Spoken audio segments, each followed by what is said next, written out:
frameworks. Mainly I derive from existential philosophies and also from psychoanalysis, what I call neo-Freudian, neo-Marxist psychoanalysis. So this is a sort of a larger frame. I'll talk about it more if you know more about it, but that's not what I'm going to talk about now. This is the book I'm working on right now. It's still in the making. It's very jumbled up at the moment. But from working on the book also, I started to understand a lot of genetic science. And what I want to do today is to tell you a little bit about the whole history of ontology of the gene, and then I want to bring it to the point of talking about what I did yesterday, political ontology of the gene. So what is the relevance of this front-end science to a very political questions in our time, and that is the genetically modified organisms and human genome project. These two are very highly contested political issues of our time. So when one does the science of the gene, how can then one can reread? How can one relook at the whole question of genetically modified? That's what I want to do. But I have too much of material today, so I don't know how much I'll be able to cover. Let's start with a very basic science, actually. I hope all of you must have done this in your 10th standard or whatever. But I want to just kind of, recap it. There is a cell there. This is a cell. In the middle you see the nucleus. Nucleus has chromosomes. We have 23 pairs of chromosomes. Humans, 22 are common between two sexes. One is different, as all of you know. Actually, the male have XY and female have XX. Now these chromosomes, this is the one actually, and then this part is actually which is the DNA structure. And the DNA structure somewhere unfolds into this double helix. Now the most important part of this double helix, which actually, this is the part that actually is the major basic of the science of the gene. What you see here are these GACT are called nucleotides, and when it is in the pair, the GC and AT, CG here, they are called base pairs, meaning that the two strands of DNA are connected with the two nucleotides on the two sides, and together it is called base pair. And this has a sequence, meaning that on this side of the G has to connect with on that side of the C. There is always a logic there. And this base pair sequence, in the way in which this nucleotide unfold, is the sequence that determines the structure of the gene. To put it very simply, what you see, this purple color is what called sugar phosphate base, and that remains common. So nucleotide actually is, it looks something like this here. This is the one, it is a combination of the superphosphate base and the nitrogen base. The nitrogen base is those GCA that you saw, this ATGC. Together it is called a nucleotide. And then this base pair combination, actually the way it unfolds, the sequence of which that determines the character of the gene, right? This is something very basic right now that we understand, but this is very questionable. This is actually saying that the entire alphabet has only A, B, and C. But we have to understand this in order for me to tell you that it is not so. We have to go up to X, Y, Z. So this is something I wanted to start with. Now, if one looks at the history of the ontology of the gene, actually, this is a kind of key statement made by one of the, and I always do this, I make a mistake of not writing down from which reference, I apologize for that. But this is the key statement, that for a century, the gene, the concept of the gene is about explaining the structure and function of the gene, right? That has been a continuous struggle in the entire history of the genetic science. That what is the structure and what can it do? So that means that the relationship also between the structure and the trait or phenotypic trait or any other form of trait, what it can do, this is a sort of a running thread in the entire, what you can say, the purpose of doing genetic science. So to begin with, actually, from after Mendel was contested and actually challenged, and a entire new form of what is called classical genetics born, the struggle is to distinguish, to individuate, to count the genes along the nucleic acid chain. And where does the gene begin, where does it end, and how does it relate to the particular trait is what can described as a crux of. Now the entire genetic science actually you can explain in terms of the reductionism. That's something Ronald also yesterday mentioned about it, that how that is a kind of a research program. That a research program on reduction, it's not, reductionism is not just a method in science. It is much more than that. It is the justification of doing science. It is the institutional driving force. It is the way the research funding is being raised. So many scientists, as Ronald pointed out, actually do believe that reductionism is not a valid form of looking at the natural world, but still, when it comes to the finding the funding, actually it's the reductionism where. But in genetic science, it is very interesting to see how deeply perpetuated it is. So in my book, actually, while I'm looking at the relationship between subjectivity and objectivity, I'm also explaining the deeper roots of reductionism in genetic science. And why is that scientists, somewhere in their own affective world, eventually believe in reductionism? That is the fundamental question that I'm asking in my book. So here, what is reductionism? Reductionism can be explained as a gene is nothing but a physical and chemical unit. That it can be described by the physical and chemical science. This is how the biology is reduced. There is also the whole is sum of its parts. But the reductionism is a research program is the point that I already made. And then when one takes the first sentence that the gene is nothing but the physical and chemical unit means that the entire biological theory can be explained only in terms of the physical and chemical science. So the whole history of physical sciences are also nothing but, as one can take the reductionism further forward, then the history of physical sciences are all nothing but even successive reductionism. But the last sentence is what I want to sort of, take a couple of minutes to engage with. There is this debate going on between the philosophers of biology, the anti-reductionist philosophers of biology and the reductionist scientists.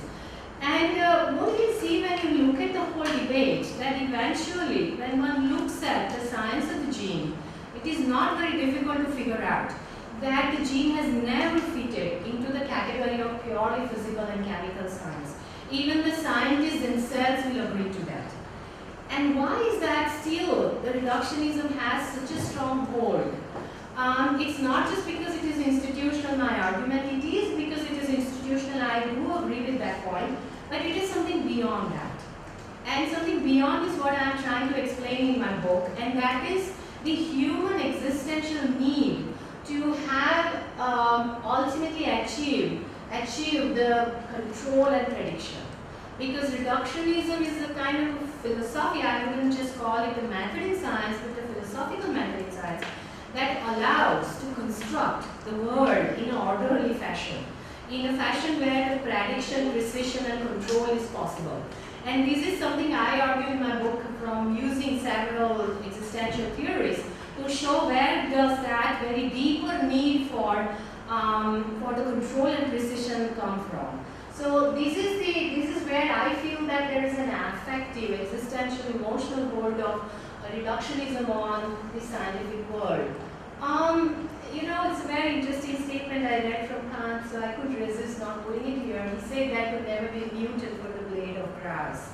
And that is a very, very powerful anti-reductionist statement coming from, someone who himself, anyway. But the other thing actually is exactly that, the history of the whole entire gene century, you can read between this widening gap between the initial assumptions and then the data don't match.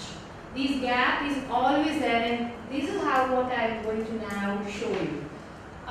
So classical genetics, I'm not going to spend too much of time actually, because what I say classical genetics is prior to the discovery of the double helix. Because with the discovery of the double helix, this whole new molecular biology was born. Molecular biology was born even prior to that. It's not just that the double helix created that kind of wider, but double helix actually made that fault line far more wider. So I'm calling the one, and this is not my term, it is the history of genetic science itself makes that kind of distinction. So classical genetics is prior to the discovery of, you know, this entire thing will take a whole lecture, so I won't actually stay, but I kind of noted down very quickly this morning only the key points in genetic science. And that is just for you to orient yourself, where does the entire history of the gene come from. So Mendelian factors, everybody knows that we have studied them in the school. Actually, I'm not going to spend time on that. But from the Mendelian factors from the early part of the 20th century came the entire idea of the gene as a hereditary unit. And the hereditary unit was when first it was called only hereditary unit, and from there it was in 1909 actually it was named as a gene actually. And several other scientists tried different words, like Darwin probably tried gamete or gamete or something, I forget. But many of them tried to name this, but finally they settled down for gene, but it was then called hereditary unit. Now, it was in the T.H. Morgan's laboratory that ultimately the real classical genetics was born, where it became a material entity. Until then, it was a sort of a abstract idea. It was a hypothetical abstract idea, but then in the Morgan's lab it became a sort of a material entity. And in Morgan's lab, you know, first of all, it was being imagined, the gene as being sequenced on chromosome, like lined up like beads on a string actually. And in Morgan's lab was also through the processes of the calculation of crossing over. So what the Morgan and his, Morgan's lab actually, Morgan and his students, what they did is that they had this very intense research program going on mapping the genetic variation in different generations of this Drosophila fly. Drosophila is a kind of common fruit fly that we see around. Now Drosophila, they actually mapped the kind of mutations that this particular fly went through. And then they looked at the genetic, the chromosome, the changes in the chromosome under the microscope. And they saw the change in the chromosome during the different generational variation, and saw that different parts of chromosome actually had crossing over between them in order to produce a certain kind of mutation. And this crossing over, they developed a whole mathematical formula and a chart actually in order to show the different distance between the genes. So here the gene was also not locatable individually, but in relation to other genes or other genetic material which had a capacity to cross over or to make connection with each other. And they argued that the entire ensemble of the genes were transmitted in the next generation together. So this is the imagination, the first imagination of gene as a sort of a material entity. The character of chromosome started to become a point of debate very strongly, but the other thing about Muller actually, Muller was Morgan's student, and Muller actually did the most pioneering work. In a certain sense, one can say Muller is the father of the modern genetics.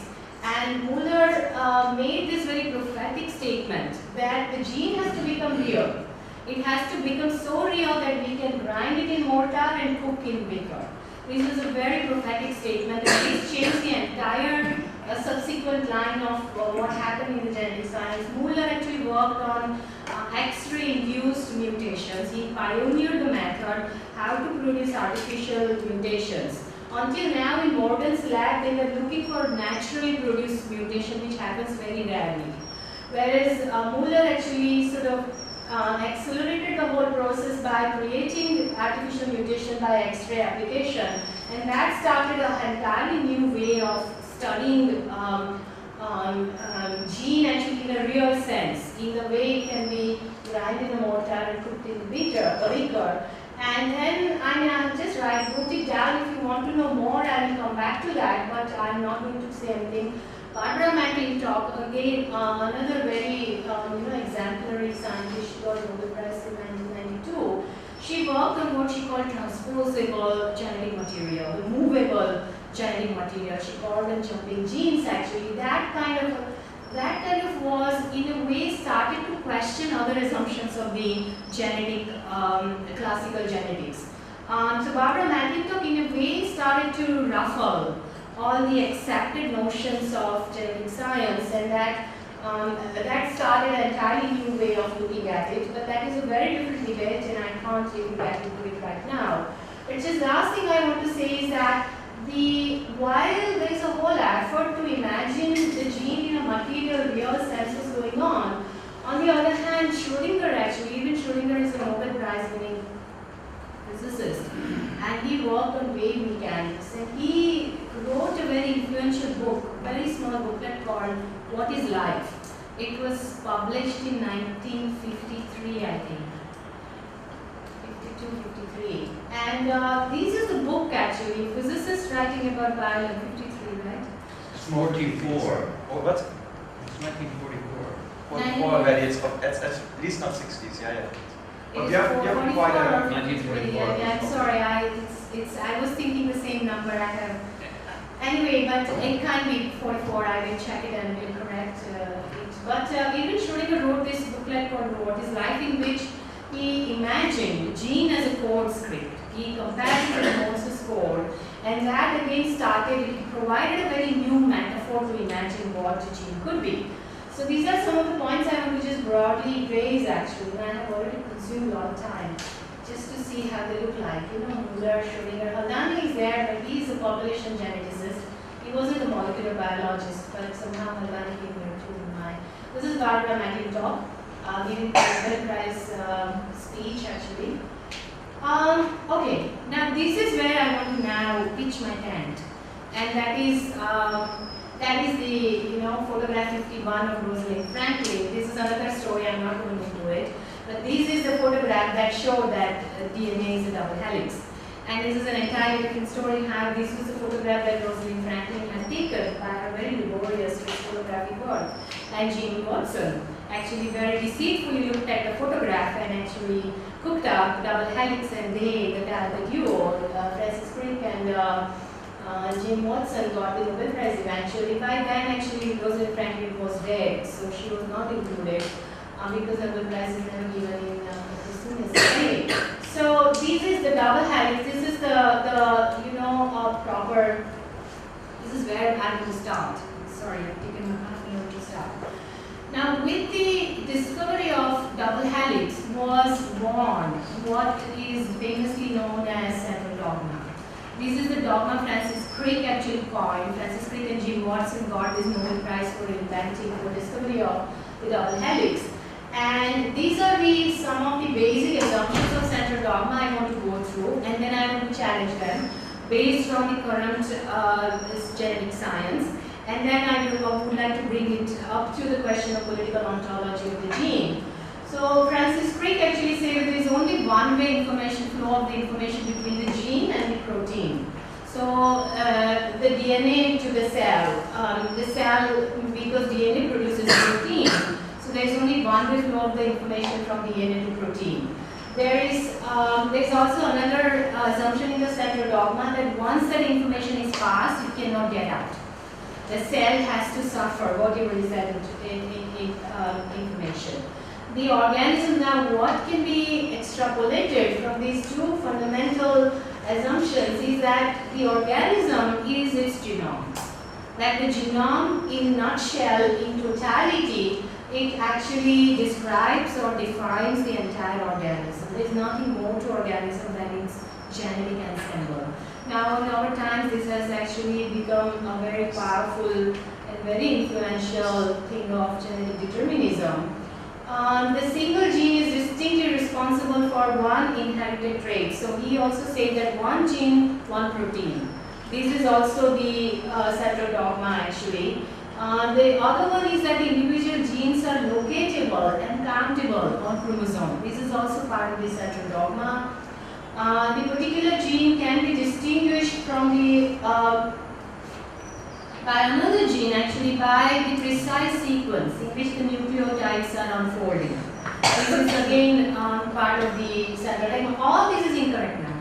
Let me tell you right now, this is all entirely being challenged. Every little detail of this has been challenged. So, but it is important to see how powerful it still is in defining the political projects. Because when one looks at the genetic science in shaping the genetically modified organism. This is the science which is taken as the ultimate science. So anyway, let me go through this. So the particular gene that is called particulate gene sometimes is nothing but the linear order of sequences in which the DNA actually, the nucleotide in the DNA unfolds. And the nucleotide in the gene is a simple code for the amino acid, meaning the amino acid is the raw material for protein. So when a particular sequence of the nucleotides in the gene unfolds, it codes the messenger RNA first, and from messenger RNA to protein and to amino acid to protein, and that is the relationship between one gene, one protein, or one sequence of DNA and one sequence of amino acid.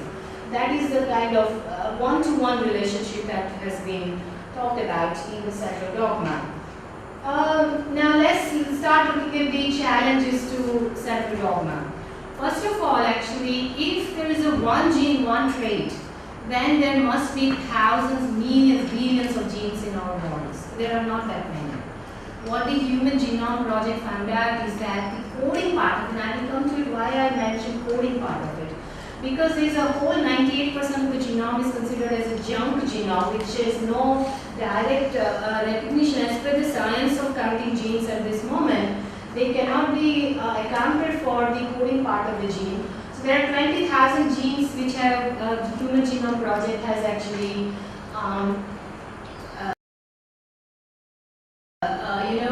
counted for the coding part of the gene, and these are far too few for making one gene, one trait relationship. There are 40% of the genes are alternatively spliced. Now I want to spend a little time here. What is alternative splicing? Alternative splicing is that, now this is something which was already discovered in 1977 or something around that, in 1970s.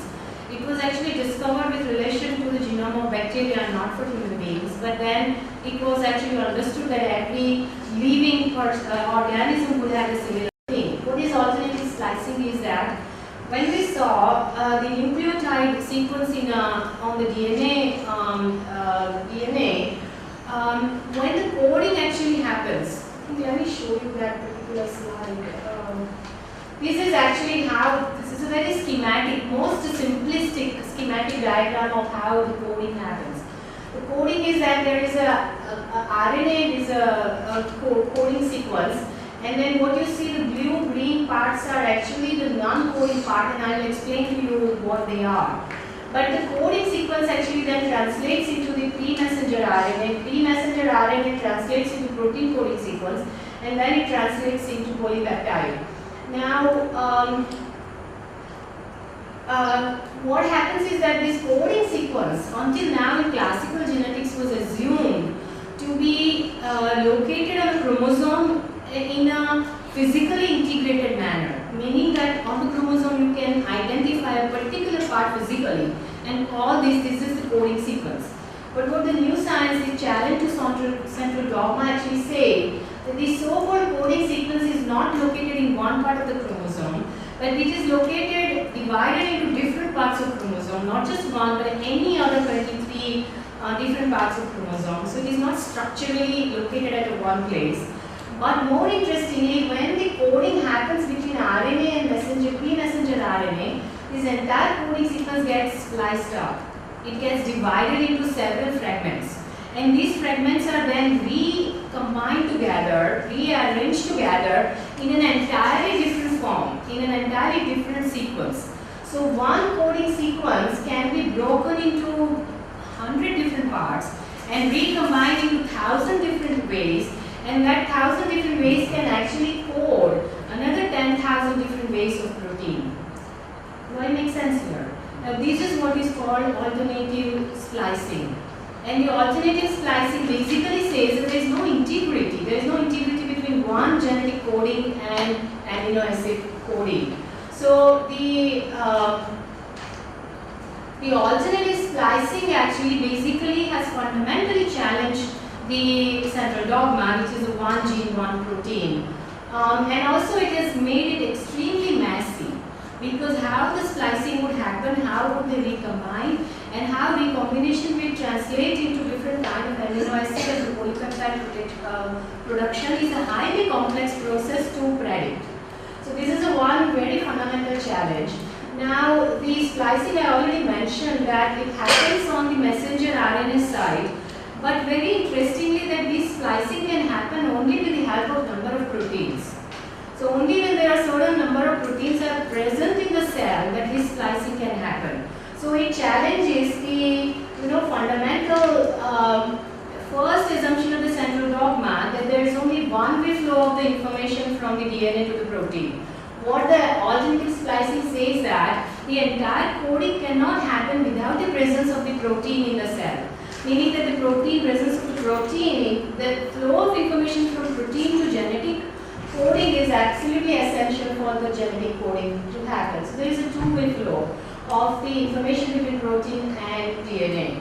There is another very... Can I just clarification? So when you use information and coding, Right. do you imply any non-materiality?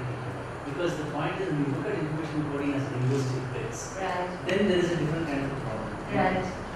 What is the implication here? Because you can take each other. I want to know what is the implication? Right. No, I think What that's... is used by the word coding? That's a very important question, Sundar. But I think let me do this. Let me tell you this: that right now I'm actually referring to the scientific challenges which have been posed to certain accepted central dogmas, and in that I'm using the language which has been used in the science itself. So coding is So chemical it's transfer. a very accepted language. Material transfer.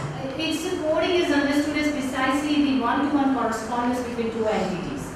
So there is a sort of assumption that if the AGC unfold in that sequence, it has possibility to produce an amino acid with a certain sequence, and this is called coding because there is a information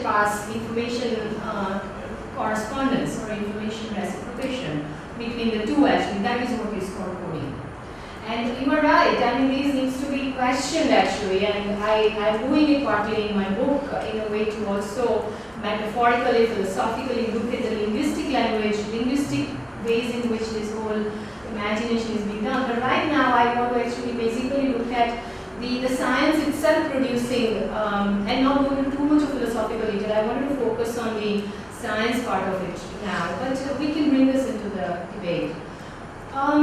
So when the splicing happens on the, I already mentioned that point, but there is this another very interesting point has been made, that when the genome is duplicated in every cell in the human body, for instance, it has a certain very amazing level of fidelity, that it is reproduced exactly in the same way. Now what was again discovered is that the error rate in reproducing the genome can produce a major phenotypic or any other kind of trait issue. But what was found out is that in the absence of certain proteins, the error rate was very high. And in the presence of certain protein, the duplication rate was extremely, there was a very high level of fidelity was found. So again, the presence of protein is very important in duplication of the genome and genetic sequence. But then there are certain philosophical and scientific challenges that has come to central dogma that now I'm going to focus on.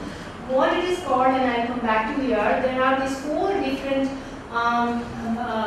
conceptual way in which it is being challenged. One is supervenience. Supervenience actually comes from basically the evolutionary biologist connection with genetic science. And this is a very famous sentence I am here repeating from Theodosius Dobzhansky. He said that nothing in biology makes sense except in the light of evolution. So if one takes the evolutionary biology as the starting point and not the molecular biology as the starting point, then the biological functions are naturally selected. And this natural selection is blind to the structural sequences. For a particular kind of a natural trait, there could be thousands of DNA sequences which could perform that task. And natural selection in fact produces or maintains that kind of variation, because that variation allows the natural selection to actually choose from different options available. So basically that is the concept which is called supervenience. It means that from a range of available variations structurally, actually, a particular effector trait is chosen and not the structural sequence. So the natural selection selects not the gene, but the trait. And that trait can be produced by thousands of different sequences. And this is, in other words, means that the thousands of combinations of DNA could produce one particular trait. So this whole thing about, if one looks at the evolutionary biology, this whole thing about there is a gene for diabetic and there is a gene for Alzheimer and there is a gene for homosexuality and there is a gene for, if it is there, but I want to have one. So this is completely actually, I want to not use any bad word so that puts the entire science and genetic determinism into a major problem. There is another thing is that this multiple realize is also sort of a philosophical concept. It says that there cannot be single molecular structure for a functional trait. The very interesting thing is this many problems. That a vast number of genes are responsible for a vast area of developmental activities. There is one particular study showed that for schizophrenia to happen, there has to be at least 100 genes have to be activated. And I will come to, when I am looking at further how the coding happens actually, I am going into a little more detail of the science. For these 100 genes to activate, there are another, each one of them, there are other 100 genes have to be activated. And there have to be number of other proteins available in order for those genes to be activated. So it's such a highly complex process that to say that there is a gene for schizophrenia which can be transferred from one generation to the other is a very highly problematic statement. So this many problem is actually that it shows it is some philosophers call it causal democracy. They say that there is a vast number of cellular, genetic, epigenetic processes are needed for a particular trait to take place, and its connection with pure genetic thing is a very highly problematic thing. Now, this is again I want to sort of stay with a little bit, and then I think my time is up. I am 15 minutes. 15 more. Right, exactly. So I will actually be able to do this. So there is, again coming to the central dogma actually, that the functional gene is the imagination of the gene. That the gene needs to have this particular coding sequence in order to produce this particular amino acid sequence. So that is an abstract idea. But the functional gene actually contains, these are the things, it contains the structural or coding region. And I showed you that that little, sorry, I will show you here. So the yellow part is the structural coding sequence. The blue and green part is the what is called non-coding region. But this non-coding region is actually what is called regulatory region, in which there are promoters and terminators, the transcription machinery. I am taking all the linguistically how science is using it. There is a transcription machinery, there are enhancers, there are exons and introns, and all this ensemble is needed in order for a particular coding to take place. Say for instance, I show you here, this is a very simplistic graph of, the one strand is RNA and the two strands is the DNA. But this is what actually, see here, what you see is that this middle one is actually the single-stranded DNA, this is the RNA, and then when it is coding, it kind of blows into these types of balloons. And these balloons are called introns. And then you see the middle part, this is the sort of coding thing happening. There's a DNA RNA hybrid that becomes, and then different DNA is being duplicated here. Now, in doing that, these balloons are being produced. They are called introns, and while this coding is happening, these introns have to be spliced. They have to be spliced, and in order for them to be spliced, a number of different kind of other forms of genes are needed to be there. So that means that when the one coding sequence happens, in order to splice this, you need 5, 6 different kind of genes. For each one of that gene to be activated, there are more number of genes are needed, more number of proteins are needed, and there is an extremely complicated ensemble of things that here happens. Much of it is still not known. This is, I want to give you just a simple example of how complicated the whole process of so-called coding is actually. That means that these are the regulatory elements, and that is where the human genome mapping has made it clear that only 2% of the genome is so-called coding part, and 98% what human genome called junk DNA is actually these regulatory regions. And this regulatory part, they call it junk DNA because they cannot account for it. There is no method available to do that. But as I explained to you, they are extremely important part of the genetic functioning. If this junk DNA is not there, the genetic functioning cannot happen. So, this is the key to it actually. And as I explained, the functioning of this regulatory region in itself is highly complicated. Okay, I'm coming to close now. Well, I just want to quickly, these are the hypermasculine men of our time. This is Jim Watson, Craig Venter, Kari Mullis. Just want to kind of very quickly give you an idea. Jim Watson, everybody knows he discovered, along with Francis Crick, the double helix. Jim Watson has been extremely influential person. He masterminded the Human Genome Project, and he was heading it in the US government actually until Craig Venter entered in the competition. And Craig Venter from Celera Genomics is his own private venture capitalist company. And he is the one who pioneered how to count. These people were not figuring out how to count. They were struggling. The state-run project was lingering for a long time. They were struggling this and that. This one actually cracked. And he simplified and he bullshitted the entire method. So these people were trying still to count in a way that every count can account for a functional gene. And this one actually created a way. I want to tell you a little bit about it if there is a time, but maybe question and answer what he did. He actually started counting in a way which means nothing. It just basically means counting alphabets. And saying that if the alphabets are in this sequence, it would mean a sentence, which it doesn't, as I showed you, that how complex the entire process of coding is. So he sort of made it just a mathematical issue actually, and then the two actually came up with some kind of a compromise and then finally declared the result of human genome mapping together. But there are two human genomes entirely mapped right now in the history of human genome mapping, his and his. His was done in 2000. He actually mapped his own genome, and that is the genome which was declared as the mapped genome. He later said that in 2000 when they declared the results, the genome mapping was present. It was not told it was his genome, but then eventually he said this was his own genome. And this got really bummed actually. So he did it his own in 2008. So that's the sort of thing going on between them. But this middleman actually, the hypothalamus projecting out of his body is Kari Mullis. And he has a very, Abhinav can tell us a little more about him because he's working on recombinant DNA. But Kari Mullis actually pioneered, not he did, but he was working with Citrus Corporation. And Citrus Corporation pioneered this, what is called PCR. What is it called? What is the full form of it? Polymerase chain reaction. Polymerase chain reaction. That is what is fundamental to recombinant DNA.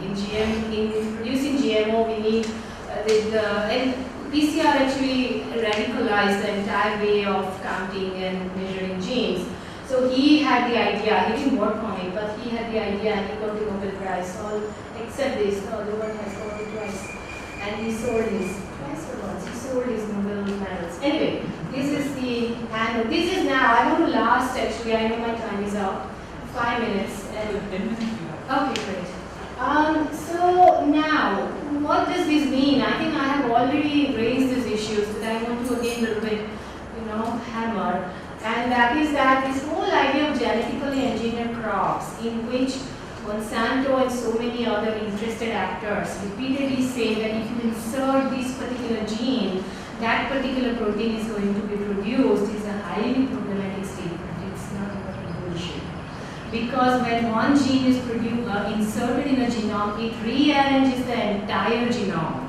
And it produces so many other extra genetic material, which what will it do to the organism is not easily predictable. So that is one very fundamental thing about genetically engineered crop. The second thing is that this can be so highly predictable and controllable is also, Monsanto itself actually acknowledged at one point, saying that this herbicide-resistant soybean, which is produced, which was the first genetically modified crop, which was produced by Monsanto in the early 90s. This crop, they say that the scientists have worked on it, and they say that they have recognized that the entire genome has been rearranged in the plant, and what it has done in order to produce what kind of crops, what it is doing is not known. The second thing also very importantly is that what we understand that the genetic ensemble is transferred from one generation to the other is also not correct. Meaning that when the re-engineered genome actually passed on from in the plant from one generation to the other, it makes its own changes, and that also is not very known what it is doing actually. So the whole genetic science makes a major, puts a big question mark on the way in which the genetically engineered crops are being promoted, entirely based on the assumptions of the central dogma. You see, the central dogma is so powerful that the scientists themselves, the science in itself is countering fundamentally its central dogma. It's nothing new. It's been happening for a long time. The first dogma was Neil Barbara McClintock was the one actually when she talked about jumping genes, everybody laughed at her. And now it is a very fundamental thing that the genetic material regularly jump on chromosome, from one chromosome to the other chromosome.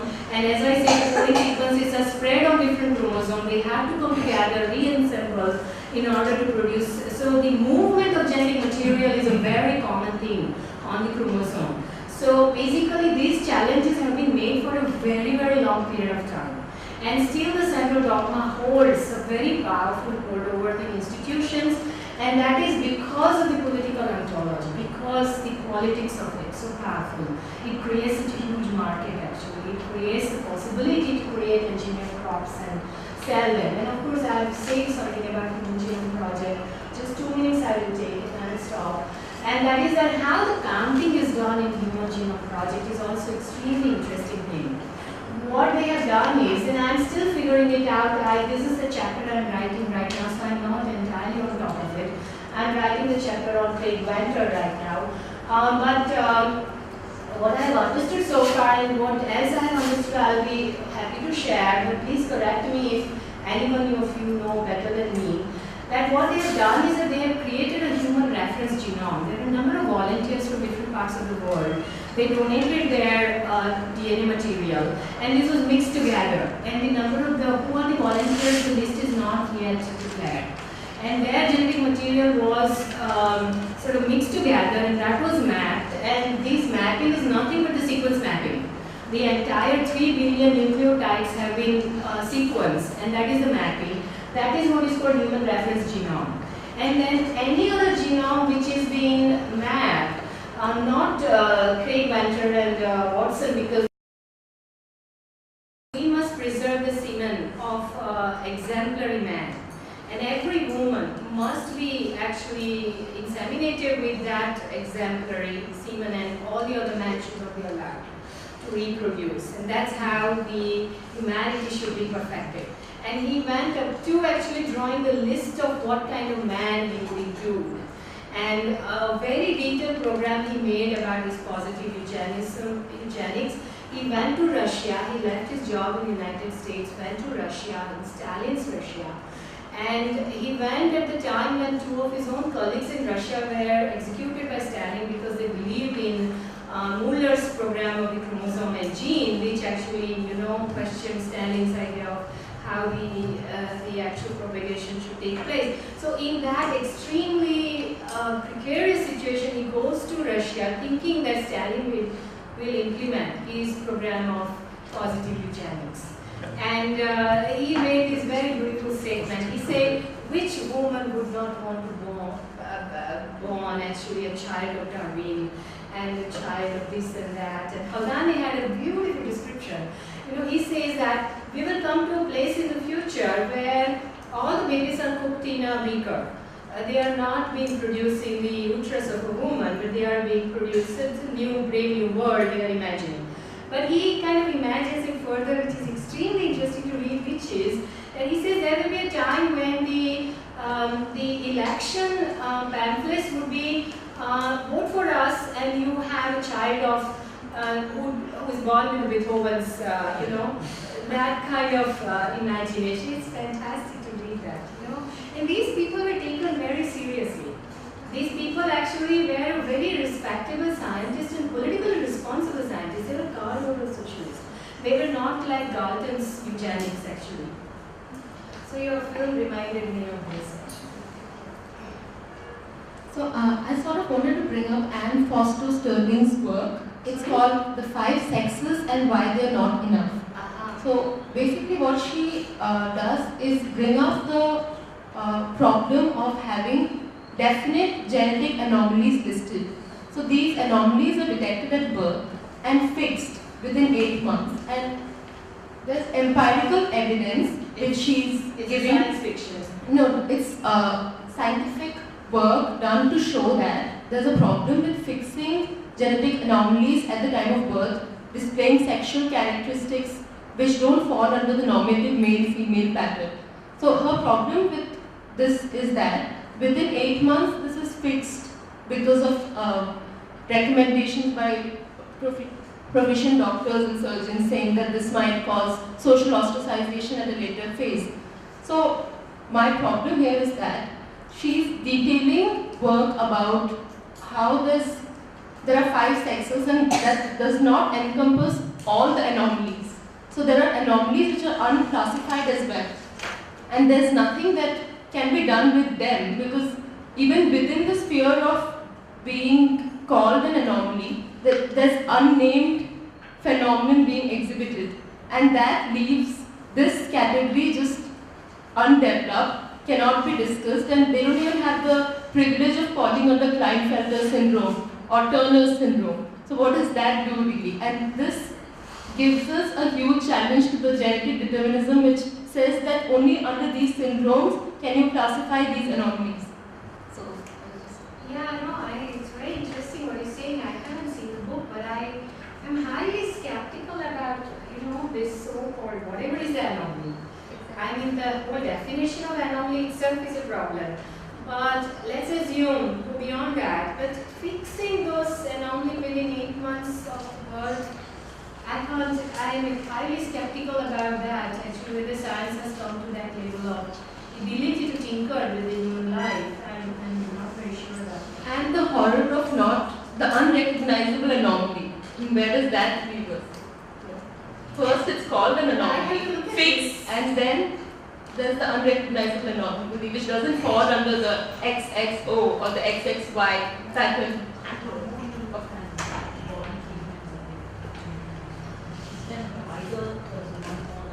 Supposing a child is born without a penis and it exhibits mixed characteristics, the doctor will advise this, or at the level of the influencer, they start to see some strange things happening.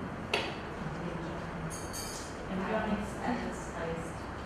And these people, like people from Monsanto, who are failing on plants and start doing their plants and stuff. Oh yes, there's messing on the experimentation is going on. Just that the many countries and laws don't allow that much of experimentation with the life, which is that's the only limitation. Can I ask Ronald to tell his question? No, but I'd like to listen to this view. Okay, go ahead. It's not a question, it's basically like, I don't know, for one to comment, I would think. It's interesting because, like when you talk about psychoanalysis, at the same time in Calcutta, when the psychoanalysis is formed in India, around, what's his name, Girichandra Bose and all of that. Calcutta is also the place where the Indian Eugenic Society was also very... Which society? Indian Eugenic Society. Eugenic Society. So historically, I think that's an interesting fact to look at. How I don't know the exact dates, but these are in a way coterminous. I think, it's exactly pointing to eugenics again, right? Because eugenics made the same kind of claims, like if you read public hygiene texts of the 30s, that unemployment, alcoholism, these kind of things are hereditary, right? And you have to kind of prevent these people from having babies. And also, it brings a big problem. It has been debated in so many instances about identity of an individual, right? If you have two twins who are actually genetically identical, you have two individuals, right? It's always going to be claimed, no, there is no I mean, the kind of, and that's something about what Sunda actually said yesterday about this kind of physics paradigm about interchangeability of objects, right? This is really something that comes from physics. Right. That you really say, oh, if they have the same genome, then they're identical, which is total bullshit, as we know for hundreds of years, because we have a lot of organisms that, not only humans, but also others, who carry the same genetic code, but they're totally individually different, right? So this whole paradigm about, oh, we have to reproduce Einstein's or whatever, right, is totally wrong. What I would like to point out is really like, what does this mean really for scientists and for the ethos of science, right? And I really love, I mean, we have been bashing in science studies and history of science, we've been bashing The Norms of Science by Robert Merton, which was published in the 1940s.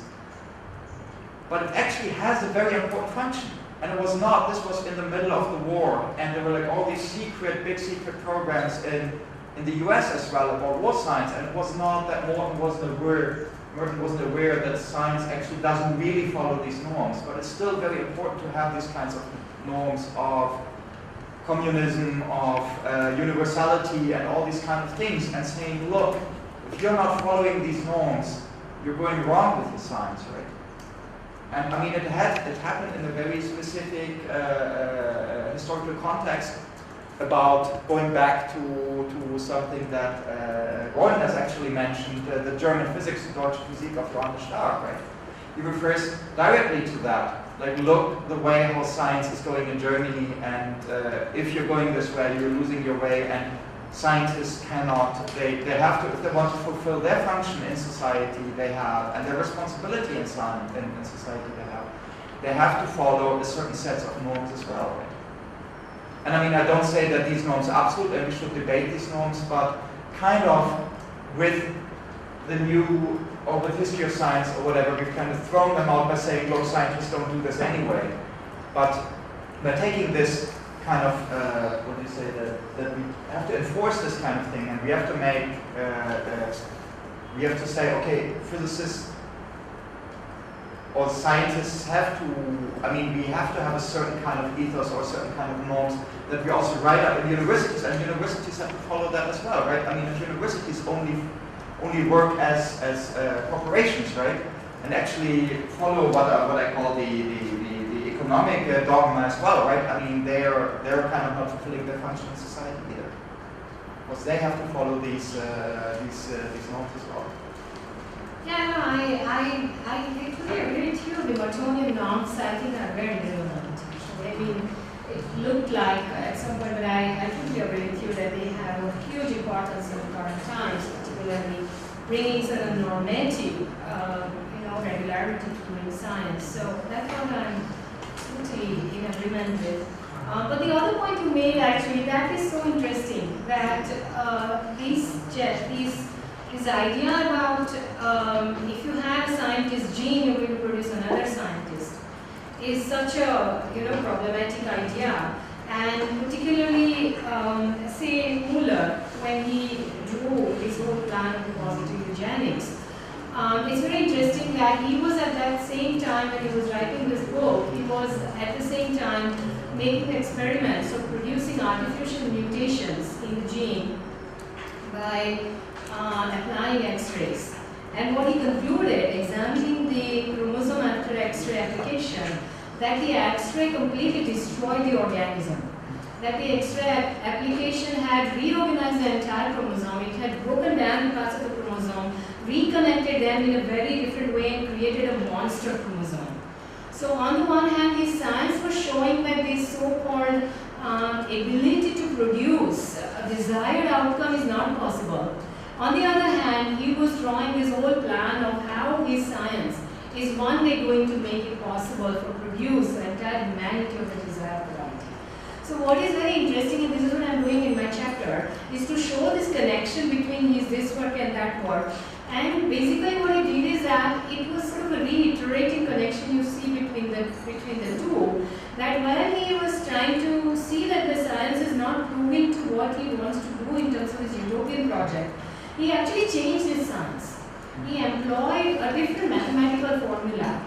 in order to show that still positive eugenics is preferable, because only when you control the mutations of desired type, that you can channel them in a particular direction. So he was on the one hand baffled with this indeterminate empiricism, and on the other hand his whole affective self wanting to have this immortal human race was guiding him to do certain kind of science actually. So this is what exactly I'm trying to make the point, that when the science is showing that what the utopian projects are not possible, people are changing science actually. They are inventing different methods, and this connection between these two is very interesting to us. So, one question about, you mentioned Watson, right? Did Watson make a statement about Down syndrome? He made a lot of statements actually. So, I mean, what do you say about like the possible benefits of genetic science? One thing, and second thing is I also want to share the this one of those statements about language gene. Some 12 or 13 years ago, there was this idea that there's a gene called FOXP2 which is associated with language and all that floating around. So just like people talk about linguistic learning science. No, I mean, there have been several efforts to linguistically, metaphorically look at science, to see what kind of power the linguistic usage of the term and the metaphorical use of the term produces in guiding and creating science. There have been more work on genetic science also actually. Evelyn Fox Keller, she also wrote a very influential book on looking at metaphors in genetic science and how it has shaped genetic science. So it's a very well researched thing. It's just that I'm looking into that in my book, but here I didn't read it that strongly. Yeah, sure. Thank you.